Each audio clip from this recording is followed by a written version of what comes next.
on a capital charge. The second area I want to look at is finality. This is an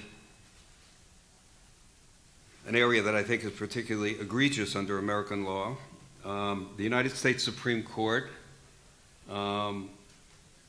two justices of the United States Supreme Court, at least openly, Justice Scalia, the late Justice Scalia, and Justice Thomas, have said that it is not unconstitutional to execute a factually innocent defendant.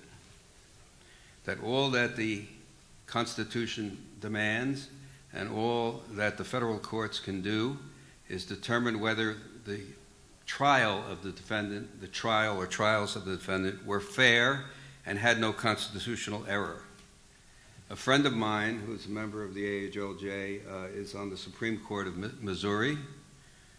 They had a case, and a death penalty case, where there was a significant, the defendant had raised innocence issues, and the Deputy Attorney General arguing the case was asked by one of the justices, should the state be entitled to execute this defendant if we knew, and knew that he was factually innocent?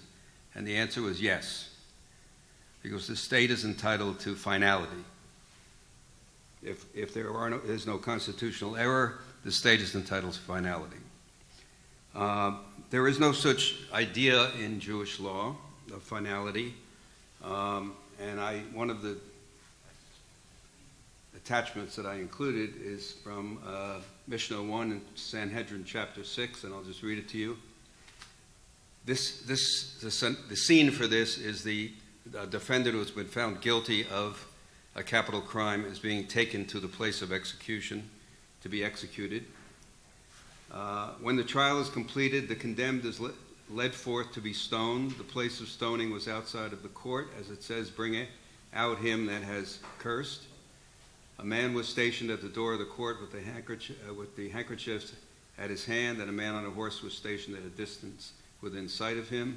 If one says, and this is as they're leading this defendant to the place of execution, if one says, "I have something further to state in his favor," he waves the handkerchief, and the man on the horse runs and stops them. And even if he, the convict himself, says, "I have something to plead in my own favor," he is brought back even 4 or 5 times, providing, however, that there is substance in his assertion.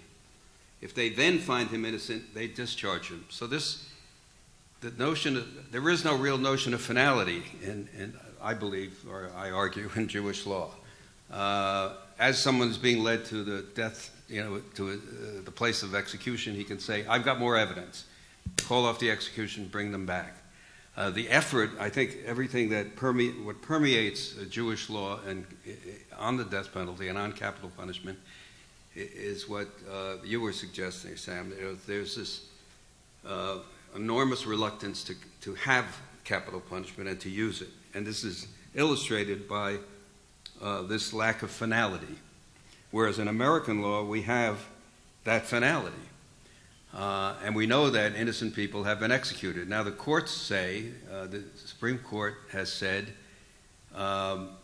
if someone is factually innocent, the executive branch, namely the governors through their power of clemency, can resolve the issue.